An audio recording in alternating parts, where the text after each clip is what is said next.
whole shit numb. Now what's this? Smell like fish. Meth. There it is. No, you. Hey. Is that my boy Sal? Yeah. Is that my guy? Yeah. I didn't know if you were going to recognize me because I got a bit of a quarantine thing going on. Sal went full Amish during quarantine. but his churned butter is. I love it. The smile gave it away. It just screams Staten Island. Love is love, brother. So good to see you, man. What a way to start it off, man. Welcome back to the Bonfire, Comedy Central Radio, Sirius XM 95. I'm Dan Soder. That's Big J. Okerson. And what a cool way to open this segment. You heard our two guests, I would say one of the Bonfire third chairs, Sal Vulcano, and then his own Staten Island brethren. Welcome to the show, Johnny Blaze, the legendary Method Man, on the show. This is What it do? the Marvel Method podcast is out today on Sirius XM, the exclusive weekly podcast with Method Man interviewing celebrities and guests. Killer Mike's going to be on there, Kevin Smith, Nicole Brown, Seth Green, Philly's own Seth Green, Big J. Yes, indeed. Yeah. Yes, sir. You know, we got a lot of great. We also have oh God, why am I having a brain fart right now? Michelle Rodriguez, Emrod. Okay. She was really good. Chris Gethard, that's my guy right there. That's like, that's my boy. I was a frail white guy. He just reminds me of me so much. I love him. Me, Dan, and Sal, obviously, are all comedians, so it's funny. I actually left the Knitting Factory one night, like after my set there, and I heard like a half hour later Hannibal brought you out on stage. Just did your thing, and I was like, "Wow, that was a great thing to miss." Also, I was going to say, I was happy to say that I was so glad Dan introduced you on this show because I was going to do something I would have regretted for the rest of my life. I would have told you got to do it. I would have told a white guy and given you all the nicknames of yours that I know. I snuck one in. I know you did Johnny Blaze, but I would have been like Hot Nickels, the Ghost Rider, Iron Lung. Johnny, just keep going. Yeah, everybody would have been like, "We get it, we get it," you know. Italian Stallion. Italian Stallion. Yes. That's Staten Island. That's what we just Staten Island. That's Staten Island love right there. You know, very early in our show, we had a Redman came on, and he had a good time with us, and he always said that he would like. If it ever came a chance, he would try to tell you to come on and do the show. So this is a very, very exciting thing for us to have you on here. Big fans all around. We thought we'd show the Staten Island love by bringing Sal on. I know Sal on your last album they redid the Torture, the Impractical Jokers, which was awesome. They were highlights of the album. That's saying a lot. That's saying a lot because, I was actually rapping on the album. Yeah, those were highlights on there. People really, those skits really stuck out. Thank you guys for that. Meth, I downloaded the album, and as I was listening to it, I was in a rental car, and when I got to the new Torture scene with Sal, I almost freaked out like a stage mom. I was like, is that the Jokers? Is that the Jokers doing Torture? Is that the Jokers? I'm just in San Francisco laying on a horn, like, come on, let's go. Oh, they killed that Torture skit. They killed that Torture. I'll tell you what's so funny. If this was the first Wu-Tang album when you guys did it, and you asked those four particular dudes from Staten Island, they're like, I'm not going to go over there and do that. Yeah, they would all be like, whoa, why? What do we do? Who do we piss off? Why would we do that? I remember the first time I heard 36 Chambers, I was in the parking lot of Abe Stark Arena in Coney Island after a hockey game that we played hockey, and someone was blasting it out of their car. I was a sophomore. We were like, whoa, what is this? And then if you would have told that person, that was like 93 or something, if you would have told me then, man, you'd say that was the highlight of it was one of the highlights of my life, man, to do that for you. That's just crazy. Oh, it's gotta be. You don't understand what you are, what you already, I mean, but I mean, what you mean to. That's full circle for me because, doing these. I mean, all my albums were personal, but the Meth Lab albums were even more personal because it was done in Staten Island, made for Staten Islanders, done by Staten Islanders. So to have you guys come on board, great work right there, man. I really, really appreciated you guys doing that. Thank you. I lead with it. I lead with that in any conversation I have. I mean, the borough of Staten Island was primed for the taking. Everybody was repping every other borough in New York except Staten Island. Yeah. It was just right there for you guys. Yeah. Growing up in Philly, I didn't even know if it came. I remember I think it was chest boxing maybe came out for it, or protect your neck, but it was whatever it was. It came on the box, the box channel. We had just gotten cable. And it came on the box. And I was like, man, this is terrifying. And my mom's not going to be okay with it. So the box is video jukebox where you could order videos and stuff, you know. Dude, explaining video box to anybody that's young these days, they'd be like, oh, you guys were all cavemen. You were cavemen. You had to call a phone to listen to a music video? Also, I don't understand God bless anybody who paid to play a song on video jukeboxes. I didn't even know the process. You would just sit there looking at commercials until you watched somebody start typing numbers. You would start to learn the numbers too. You're like, 11:14. That's it. That's my shit. Yeah, that's it. Right. 205. Justify My Love, Madonna. It'd be great if you still knew them. If you're like, oh yeah, dude. They wouldn't play it on MTV. They wouldn't play it on MTV. Only place you could see it was the box. That's crazy. And it was an experience, man. It was definitely an experience. You know, and now we got Marvel Method podcast. Oh my God, yeah, dude. I mean, that's when I tell you guys, when you're a kid and you invest in something so much, and I'm talking about comic book reading and mainly Marvel titles, to not just work for the company, but to be able to discuss a product that you know the ins and out of and everything about. It's like the gift that keeps on giving, brother. I can't even describe it. Can I now every podcast you're going to go into stuff like comics, music, and more, but is it specifically Marvel? Like what if a guest tries to bring some DC knowledge? Are you bucking them out? Are you like, is it a no Batman zone? No, we'll figure that out in editing. You know what? Marvel has always thought of DC as an acronym for Distinguished Competition. Oh. You know, there's a respect level there, but this ain't their platform. We're good on DC. And then Marvel shuts the door and trashes DC about their movies for pretty much. Yeah. Then they have a board meeting saying DC. You know what I mean? These guys are stuck in the 90s. We're killing them. We could keep going. Meth, I'm seeing here a list of your guests you're going to have on the show here. Jay, can you check the ledger and just tell me when Q and I are going to be on? I just want to know if. I got to be honest with you. I think you guys got bumped by Killer Mike. Well, that's okay. Yeah. He's the best. I think that names came up and they was like, fuck no. I have a question, because the podcast is about comics, movies, animation, and everything. Has anyone brought up Def Jam Vendetta, possibly one of my favorite fight games of all time? No one's brought that up. Damn it. I want it remade for the PS4.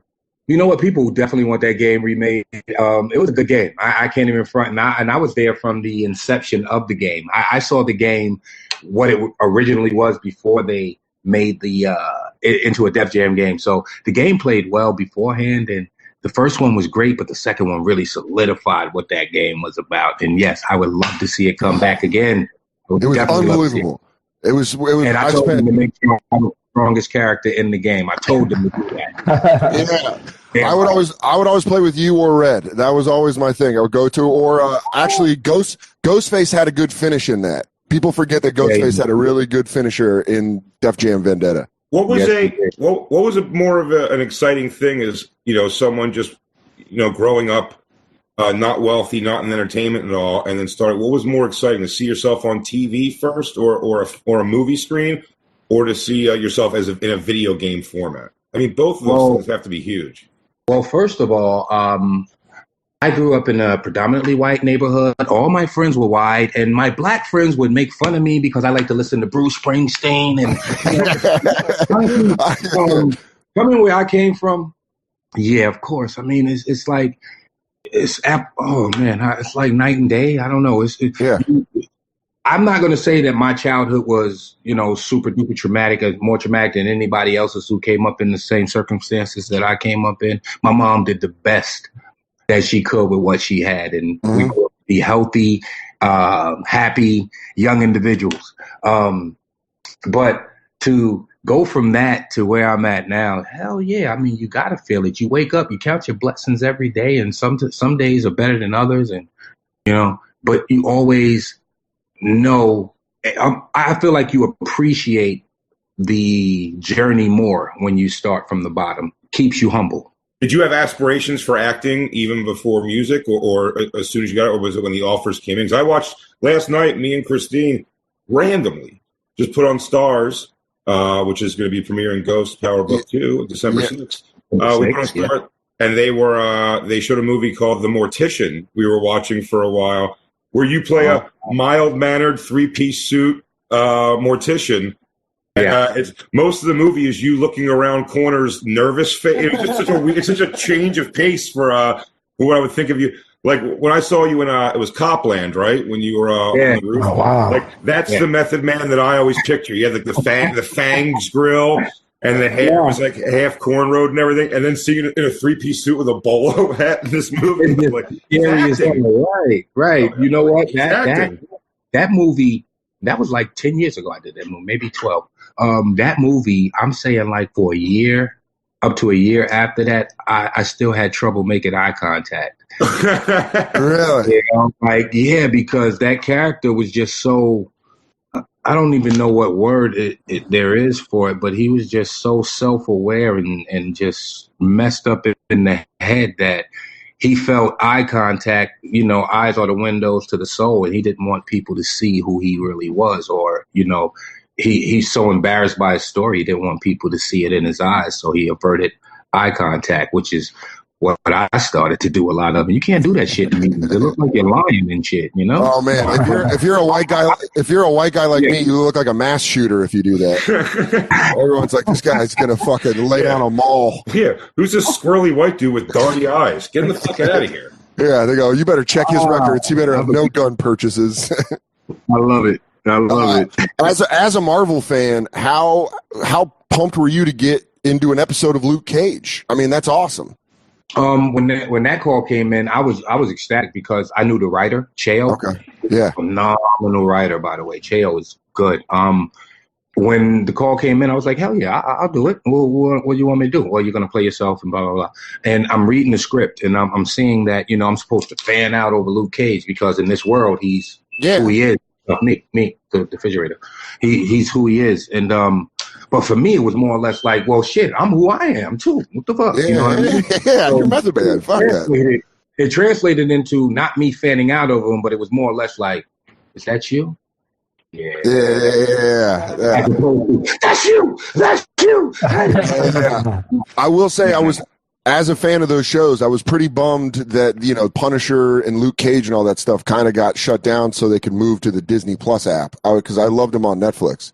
Like that Punisher series was great. That Punisher series was really good. It was pacing. It had pacing problems in certain areas, but you have to tell the story. And if anything I learned about the Netflix series of Marvel, they had enough time for character development. And sometimes they a little bit too much time on character development. I'm looking at you, Iron Fist. Anyway. Yeah. Oh, woof. Yeah, dude. They had some hits, but they had some misses too. Because Daredevil was unbelievable, and then Iron Fist, you were like, did you guys watch any of this before you put it out? Yeah, really. But I'm not going to take anything from Iron Fist because a lot of people fed their families off that show. Okay, but it there you go. You can't. You know what? That's a very good point. It could have been better as far as the series went, and I mean, at the end of the day, Michael's a great guy. I think it was the best choice that they could have made to play, Power Man. Yeah. It was either him or Tyrese, you had to do that. And I think at the end of the day, we got more than what we expected from those Netflix series, including Jessica. Let's not keep the ladies. Yeah. Dude, Jessica Jones. Jessica Jones one of the better ones. That was what I think. That and Daredevil, Luke Cage. They're all phenomenal, and I like that they all tried bringing them together for something. I liked. Yeah. I just liked what the risks Marvel was taking with those shows on Netflix. It felt like they were actually trying to do something for the fans. Yeah, they were. A lot of fan service going on there. But I mean, if you think about it, you got Disney over there doing the same thing in a sense, because they're the Mandalorian series. Yeah. There's a lot of things going on. A lot of things going on right now, and I'm loving everything right now. Even The Boys. That series. I read the books. Me too. That's my. I didn't want them to make The Boys, and then when I found out that they got off the story of the comic in the show, it made me like it even more. Because now I'm like, I can enjoy this show without worrying about it not doing the comic book justice. Damn right. See, That show was dark. Right there. I love that right there. Hopefully, we'll get a true Dark Phoenix saga, because I want to see the X-Men done right. And they have to give the Fantastic Four their just due. I'm trying to get my grays in on the side so I can play Mr. Fantastic. I'm trying to get those Richard Reeds in so I can look nice on the sides. Temple's nice. Just because I'm tall and long enough. What's the guy's name? Krasinski? I hope he gets it. John Krasinski is Richard Reed. I could see that. I sure hope Method Man's not casting it, because you offered yourself and he shut you down quick and already named somebody who would be better than you, Dan. I know. You know what? That's why I respect how much he likes the Fantastic Four, that he wants a show that would work and not fail immediately with me leading. Meth, can I ask you an un-Marvel related question? Because I always thought this was such a funny thing to watch. When you started having like mainstream crossover success, like musically, and you started getting noticed, I correlate this to, I was on a plane one time in the same row. I was with RZA, was on the plane also. And I remember just being there like, whoa. I wasn't next to him at all, but I was like, I had this whole flight. We were flying back, I think. I was doing shows at Comic-Con. So like, that's what it was. He was flying back from Comic-Con, both of us, back to New York. And we landed. And in my whole way, I'm like, I'm going to say something to him. Like, I'm going to say, like, what a big fan I am. And as I'm waiting at baggage claim, I think his chick came to pick him up, and kids, I believe, they were waiting for him down there. Yeah. And they're all down there. And then this short, fat, bald white guy was just, you could just see RZA having like oh, cool, man, thank you very much. But the guy just kept going like, I'll tell you what, Hell's Wind Staff is a very underrated song. It didn't get to play it this there. And the guy's like, and it's just like a fat guy wearing like, like dress clothes on a Sunday, like that kind of guy. And I was like, man, did you ever think that's where your music would hit? It's so out of context of what you'd assume would be like sitting there like pumping their fists at a concert. It was just this little goofy white guy. I was in an airport in Germany, white-haired old guy with his granddaughter, and they're looking, and I'm like, oh, here comes the bull crap. I don't know what they're looking for. So he comes over. I'm like, he's going to ask me if I'm a basketball player. He comes over. He says, I was just telling my granddaughter who you were and how great Wu-Tang is. And I'm looking at this guy like, wow, old gray-haired white man. And I was like, you know what? There's no boundaries to who this music can touch or how it touches them, man. And that right there made my day right there, man. His granddaughter. Come on. He's letting her know that Wu-Tang is for the kids. That shows the longevity. Oh, shit. I can't believe we forgot to bring this up, too, Dan. We saw our studios are right over there in Rockefeller Center. And after work one day, we had all got tickets. We went over to see the Loud 25 show you guys did at Radio City. And I took a video of the stage to make me laugh so hard that, first of all, Steve Rifkin, right, is the main guy over there. So having everybody like say his name and pay homage to a guy, we're getting just like an old white guy sitting there. And when you guys did, I want to say it was Triumph. I don't know if he sent his nieces or his daughters there to the front of the stage.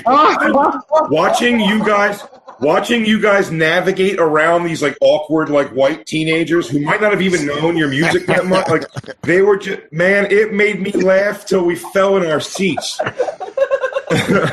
Bro, this is the beauty of Wu-Tang. We had no idea they was bringing those girls out. I don't know who the girls were, where they came from, why they was there. Even my wife saw it. It was like, Who's them bitches? Watching Ghostface was wearing the biggest fur jacket. That coat was the MVP of the night. That coat had a better performance than all of them. But him trying to navigate. Well, I have a video of him walking, like turning around while he's like doing his verse, and like he has to like move around like a white girl who looks like her father told her to go to the front of the stage. I was like, go dance in front of the Wu-Tang Clan. And they're like, okay, they did. And they all had one move. That's We were laughing so hard, wondering if it was pissing you guys off at all. Just that these girls were like, I was pissed. I'm a compliment professional. I was pissed. I was far away from the bull crap. God damn it. Steve Rifkin move. That was probably a RZA move. He probably got an endorsement. Yeah. And they said they little leases out there and shit. God bless them all, though, man. Good job, girl. Yeah, man, I love how you at the end you come back around and you give it a you're like, I was pissed. But you know what? At the end of the day, God bless her. God bless. Everybody. Ladies, you did a good job. We just had no idea you caught it. That's one of my favorite things to do at any Woo show. At any Woo show, there's always like, well, maybe not the last tour. Is actually you guys actually had more actual like stage choreography than you had places, but like usually it's like the game is who is on stage right now. Yeah. I've never been more confused. I think I want to say it was 99 maybe. I went to Camden, the amphitheater out there. So I'm from Philly, so like we went down and watched you guys with Rage Against the Machine. We went solely for you guys, and it was like 75 guys on stage, and then when the verse would change, just a new person would squirt out of the pocket. And then I'd be, and you, a person in the front row. What I just remember there was you were wearing the snap side NBA warm-up pants, and someone was just ripping them constantly. Like you just you're trying to rap and like hold your like pants together. Please, everybody, please. When you guys did Rock the Bells up in Long Island, I think it was Jones Beach, I had like second row center, and you came out when I think you and Red came out, and you did this thing. I went like a few days in a row, and you would walk on the crowd's hands. You would step up into the crowd, and I was one of the people who held you up. I'm just letting you know, like. I was helping the show. You didn't know, but I was helping the show out, and for the record, I started that shit. I started that thing. All these rappers started copying that shit because that's how fly it was. Get it? Yeah. How nerve-wracking is it, though, to walk on people? I feel like I would be deer-legged the whole time, just like, don't drop me. Don't drop me. Nah, I just don't want to be the person that's in the crowd because they're so stuffed together, they can't even move. So I take advantage of it. No, for sure. I mean? I'll tell you what, it's also, you also have to have some self-awareness. Like at the time, especially, you're like a tall, thin guy. Like you didn't see Raekwon doing hand walks through the audience, which is the same. I'm the Raekwon of all of my friend groups, and I also would never crowd dive or crowd surf. I think he did one time. I saw Ray crowd surf in Bensonhurst, of all places. What? Now I did crowd surf once. I did crowd surf one time at our comedy festival we did when we did like a rock show. I crowd surfed one, and I'll tell you what, as a fat guy, when I got back to that stage, it was the most invigorating. I might as well have skydived. I was like, people were holding me up. I couldn't believe it happened. I just elated. I've never been so happy in my life. It was like one of those videos of watching when they give like a kid an ear, like they give someone hears for the first time, and they're like, yeah. Jay was like, I can fly. I love those right there. Trust me. I've gone through every one of those. Or when they put on the glasses and they can see color for the first time. Come on. If that doesn't make your chest tight, you're a real psycho. I'm not crying, you crying. Stop. Yeah. I'm not crying. We can't thank you enough for stopping by. Make sure you check out Marvel Method, the SiriusXM exclusive weekly podcast, which is out now. The premiere episode is available now on the SiriusXM app. Also, don't forget to check out Season 2's coming up, man. Power Book 2, December 6th, the day before Jay's birthday. Power Book 2. Oh, God damn it, Jay. Now I'm all in my fucking head. You got to do this. No, you're doing it. No, you do it, dude. Power Book 2. Look, let me just tell you this. The Power Book 2, make sure you check out Power Book 2 Ghost on Stars. If you don't have Stars, get the Stars app. It's the second half of the season. Make sure you tune in.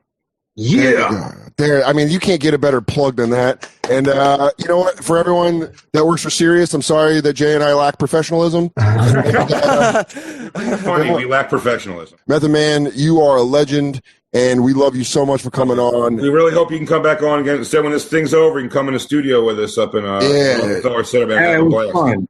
It was fun. Hey, Sal, why don't you come over? We got some struzzi, some calamari, some calamari. Get a body. That's Method Man, everybody. And Sal Vulcano, thank you so much. We love you guys. We'll catch you next time on the Bonfire. Jay, Dan, Christine, Sally, and even Let them toes get their tag on. Dead men run no marathon. On my ship shooting that gift. No.